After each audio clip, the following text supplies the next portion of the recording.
Hi friends, ஸ்ரீஷார் கன்சல்டன்சிலேருந்து மீண்டும் உங்களுக்காக. நேற்று வீடியோவில் நம்ம நிஃப்டி ஒரு டவுன் சைடு வர்றதுக்கு வாய்ப்பு இருக்குங்கிறத நம்ம நேற்று பார்த்துருந்தோம். இப்போ அந்த வீடியோவை தான் உங்களுக்கு இப்போ வச்சுருக்கிறேன். இன்றைக்கி கொஞ்சம் கிளியராக அதை புரிகிறபடி நான் உங்களுக்கு விளக்கமாக சொல்கிறேன். ஏன்னா நேற்று பார்த்தீங்கன்னா ஹல் மூவிங் ஆவரேஜ் ரெண்டையுமே கட் பண்ணி மார்க்கெட் கீழே க்ளோஸ் ஆகிருக்குது. அதனால் ஃபர்தராக கீழே வருங்கிறது தான் நம்மளோட ப்ரிடிக்ஷன்.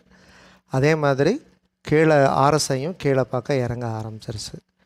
இதை கொஞ்சம் நம்ம சுருக்கமாக வச்சு பார்த்தா கொஞ்சம் நல்லா தெரியும். ஆர்எஸ்ஐ நல்லா கீழே இறங்க ஆரம்பிச்சிருச்சு. ஆக்சுவலாக மேலே இந்த இடத்துல இருந்தே ஆர்எஸ்ஐ இந்த இதில் இருந்தே ஆர்எஸ்ஐ இறங்க ஆரம்பிச்சிருச்சு. இந்த ஒரு சின்ன அப் ட்ரெண்டை அது ஒன்றும் பெருசாக சப்போர்ட் பண்ணல, ஃபர்தராக கீழே தான் வந்துட்டுருக்கு. இன்றைக்கி பார்த்திங்கன்னா நல்ல கேப் அப் ஓப்பனிங்கில் ஒரே நிமிஷம் நல்ல gap up opening gap down ஓப்பனிங்கில் நிஃப்டி ஓப்பன் ஆகிருக்குது. எப்படி பார்த்தாலும் இன்றைக்கி குறைஞ்சது ஒரு 120 பாயிண்ட் டவுன் சைடெலாம் வந்திருக்கிறான். இதை பார்க்கும்போது நமக்கு ஒரு கிளியர் இண்டிகேஷன் மார்க்கெட் டவுன் சைடை நோக்கி வர ஆரம்பிச்சிருச்சுன்னு. இதுக்கு நமக்கு இன்னும் ஒரு கன்ஃபர்மேஷன் மட்டும் வேணும். அதுக்கு கீழே ஒரு ரெட் லைன் போட்டிருக்கிறேன், மேலே ஒரு ரெட் லைன் கொடுத்துருக்குறேன். நேற்றே சொல்லியிருந்தேன், இந்த நேரோ ரேஞ்சுக்குள்ளே தான் மார்க்கெட் ஏறத்தாழ ஒரு மாதம் 10 நாளாக சுற்றிக்கிட்டே இருக்குது. இந்த 300 பாயிண்ட்டை தாண்டி மேலேயும் வரல, கீழேயும் வரல. எந்த பக்கம் பிரேக் அவுட் ஆகுதோ அந்த பக்கம் ஒரு பெரிய நல்ல ஒரு டீசன்ட் ப்ராஃபிட் நல்லா கிடைக்கும்னு பார்த்துருந்தோம். அப்படி பார்க்கும்போது எப்படி டவுன் சைடு வரும் நம்ம இவ்வளோ கன்ஃபார்மாக சொல்கிறோன்னா, ஏன்னா போன தடவை இவ்வளோ தூரம் டவுன் சைடு வந்தவன் திரும்பி போயிருக்கிறான். திருப்பி இப்போ இந்த இடத்துல எப்படி கன்ஃபார்மாக வரும்னு சொல்கிறத பார்த்திங்கன்னா, அந்த டிவர்ஜென்ஸ்னு சொல்லக்கூடிய இது நல்லாவே 3 இடத்துல ஃபார்ம் ஆகிருக்கு. ஆக 3 டிவர்ஜென்ஸ் ஃபார்ம் ஆகிருக்கு. இப்போ இந்த ஹையில் பார்த்திங்கன்னா, இந்த ஹைக்கு இந்த ஹை வர ஆர்எஸ்ஐ வந்திருக்குது. பட் அடுத்த ஹையில் வரும்போது ஆர்எஸ்ஐ கீழே தான் இருக்குது. அதுக்கப்புறமும் ஒரு ஹை கொடுத்துருக்குறான், அப்போவும் ஆர்எஸ்ஐ மேலே வரல. ஸோ இந்த 3 லைனையும் பார்த்திங்கன்னா கீழே பார்க்க வந்திருக்குது. இந்த 3ம் அடுத்தடுத்து ஹை வச்சுருக்கிறான். ஆனால் ஆர்எஸ்ஐ அதை சப்போர்ட் பண்ணல. அப்படின்னா மார்க்கெட் கன்ஃபார்மாக இறங்க போகுதுன்னு தான் அர்த்தம். அதை இந்த இடத்துல இண்டிகேட் பண்ணியிருக்கிறான். இண்டிகேட் பண்ணிவிட்டு ஒரு சின்ன சப்போர்ட்டில் மேலே போயிட்டு மார்க்கெட் இப்போ பழையபடி அந்த லைனை தொட்டு தான் நிற்கிது. ரெண்டாவது இதை பார்த்திங்கன்னா ஒரு சின்ன ஹெட் அண்ட் ஷோல்டர் பேட்டர்ன் கூட ஃபார்ம் ஆகிருக்கும். இதையும் நம்ம ஷோல்டராக கால்குலேட் பண்ணிக்கிட்டோம்னா இதை நம்ம ஹெட்டாக எடுத்துட்டோம்னா இது ஒரு ஹெட் அண்ட் ஷோல்டர். இது நெக்லைனாக இதை எடுத்துக்கலாம். இந்த நெக்லைனை கட் பண்ணும்போது டெஃபினட்டாக மார்க்கெட் கீழே தான் வரும். அதுக்கு ஆர்எஸ்ஐயும் நல்லா சப்போர்ட் பண்ணிகிட்ருக்குது. மூவிங் ஆவரேஜ் ஹல் மூவிங் ஆவரேஜ் எல்லாம் பார்த்திங்கன்னா நல்லாவே கீழே இறங்கிருச்சு. டோட்டலாகவே ஹல் மூவிங் ஆவரேஜை விட்டு நல்லா ஒரு டீப் டவுன் சைடு வந்துட்டாங்க. அப்படி பார்க்கும்போது 712 727 இந்த இடத்துல தான் அதுக்கு சப்போர்ட்டே இருக்குது. பட் மார்க்கெட் இன்றைக்கி க்ளோஸ் ஆகிருக்கிற இடத்த பார்த்திங்கன்னா 579 அந்த இடத்துல க்ளோஸ் ஆகிருக்குது. இப்போவும் பார்த்திங்கன்னா அது ஒரு டோஜி ஃபார்ம் ஆகிருக்கு. டோஜி ஃபார்ம் ஆனாலே மார்க்கெட் எந்த பக்கம் மூவ் ஆகக்கூடிய போகுதுங்கிற ஒரு கன்ஃபியூஷன் ஸ்டேஜில் மார்க்கெட் க்ளோஸ் ஆகிறது தான் டோஜிங்கிறது நமக்கு இண்டிகேட் பண்ணுது. ஸோ மார்க்கெட் மேலே போகுதா கீழே போகுதாங்கிறது இன்னும் அவங்க டிசைட் பண்ணலை. ஸோ கிளியர் கட்டாக ஒரு டோஜி ஃபார்ம் ஆகிருக்குது. ஆனால் அதுக்கு முந்தின 2 கேண்டிலையும் பார்த்திங்கன்னா ஒரு பேரிஷ் ஹேமர் தான் போட்டிருக்கிறாங்க. அது ஒரு பேரிஷ் ட்ரெண்டை தான் குறிக்குது.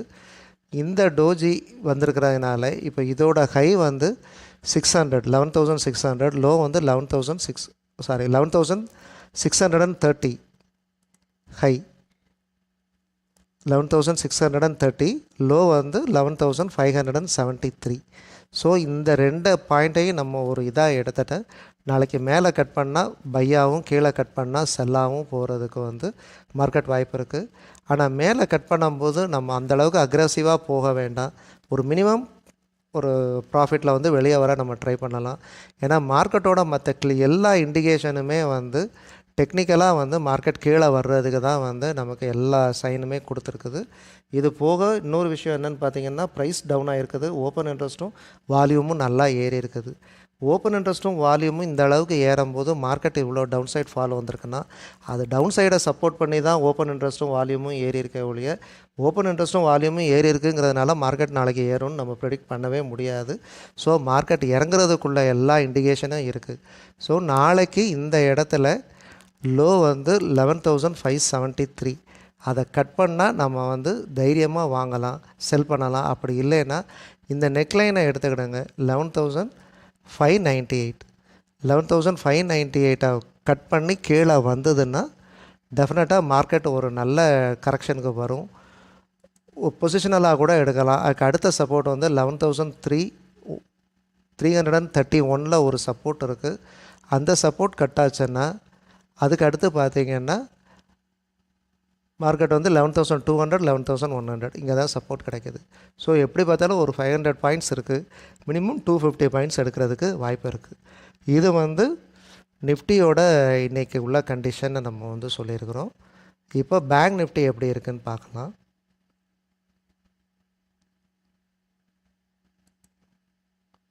பேங்க் நிஃப்டியோட சார்ட் எடுத்துக்கிறேன். டிஎன்எஃப்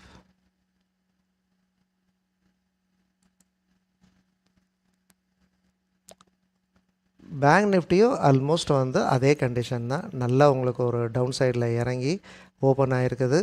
அதே மாதிரி ஒரு நேரோவாக தான் இன்றைக்கி வந்து ட்ரேட் ஆகிருக்கு. ஒரு அப்படியே டீப் பாட்டமாகவோ அதுக்கப்புறம் ஒரு கரெக்ஷனோ அப்படி இல்லைன்னா அந்த கேப்பை ஃபில் பண்ணுறதுக்கு உள்ள எந்த ஒரு முயற்சியுமே வந்து பேங்க் நிஃப்டியும் பண்ணலை, நிஃப்டியும் பண்ணலை. ஸோ இன்னும் கீழே போகிறதுக்கு தான் இதுவுமே வாய்ப்பு இருக்குது. இதை ஒன் டே கேண்டிலில் மாற்றி பார்க்கும்போது நமக்கு இன்னும் கொஞ்சம் கிளியராக வந்து தெரியும். இது ஆக்சுவலாக நம்ம 1 ஹவர் சார்ட்டில் பார்த்துட்ருக்குறோம். இப்போ ஒன் டேயில் மாற்றிருக்கிறேன். ஒன் டேயில் வரும்போது ஒன் டே சார்ட்டும் ஏறத்தாழ அதை தான் சொல்லுது. உங்களுக்கு இது வந்து ஒரு இதுவுமே ஒரு நேரோ ரேஞ்சில் தான் உங்களுக்கு வந்து ட்ரேட் ஆகிட்டுருக்குது. மார்க்கெட் இதுக்கு கீழே வரும்போது டெஃபினட்டாக வந்து ஒரு செல் மோடுக்கு வந்து வந்துடும். ஆல்மோஸ்ட் நமக்கு ஒரு 100 இன்றைக்கி என்னோடய லோவை பார்த்திங்கன்னா 29,691 29,691.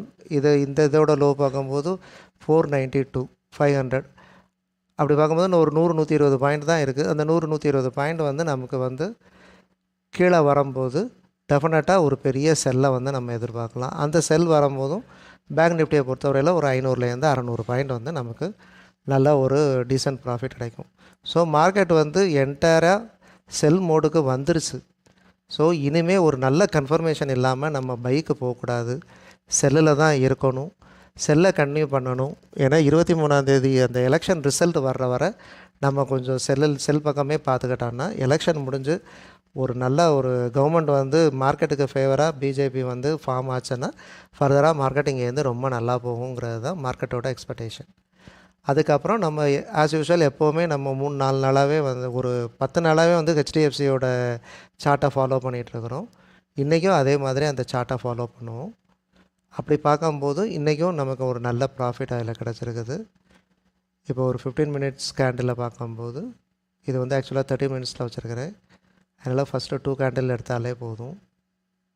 அப்படி வரும்போது இந்த கீழே உள்ள லைனை கட் பண்ணி கீழே வரும்போது நமக்கு நல்ல ஒரு ப்ராஃபிட் வந்து ஏறத்தாழ அதுக்கு அந்த லென்த்துக்கு ஈக்குவலான ஒரு நல்ல ப்ராஃபிட் கிடச்சிருச்சு. இதனால தான் நம்ம திருப்பி சொல்கிறோம், ஒரு ஸ்கிரிப்பை எடுத்து நம்ம ட்ரேட் பண்ண ஆரம்பித்தாச்சுன்னா கண்டினியூஸாக அந்த மாதம் ஃபுல்லாக அந்த ஸ்கிரிப்பை ஃபாலோ பண்ணால் தான் அதில் உள்ள என்டையர் ப்ராஃபிட்டையும் நம்ம கேதர் பண்ண முடியும். 1-2 லாஸ் வந்தால் கூட அது காம்பன்சேட் ஆகும்போது எண்ட் ஆஃப் த மந்த் ஓவராலாக நம்ம நல்ல ஒரு டீசன்ட் ப்ராஃபிட்டில் இருக்கலாம். அதனால் இன்றைக்கி ஒரு ஸ்கிரிப்பு நாளைக்கு ஒரு ஸ்கிரிப்னு மாற்றாமல் ஒரே ஸ்கிரிப்பில் எப்போவுமே ட்ரேட் பண்ணுங்கள். எகைன் அண்ட் அகைன் நான் ஒவ்வொரு வீடியோலையும் அதை தான் திருப்பி சொல்கிறேன். ஸ்கிரிப்பை மாற்றாமல் ஒரே ஸ்கிரிப்பில் ட்ரேட் பண்ணுங்கள். ஸோ நாளைக்கு வந்து இன்னும் கொஞ்சம் கரெக்ஷன்ஸ் தான் எதிர்பார்க்குறோம். அதை மார்க்கெட் ட்ரெண்டை பொறுத்து நாளைக்கு அது எப்படி போகுதுங்கிறத நம்ம பார்த்துக்கிடலாம். இந்த வீடியோ உங்களுக்கு பிடிச்சிருக்கும்னு நினைக்கிறேன். பிடிச்சிருந்துச்சுன்னா லைக் பண்ணுங்கள், ஷேர் பண்ணுங்கள், சப்ஸ்கிரைப் பண்ணுங்கள். நன்றி, வணக்கம்.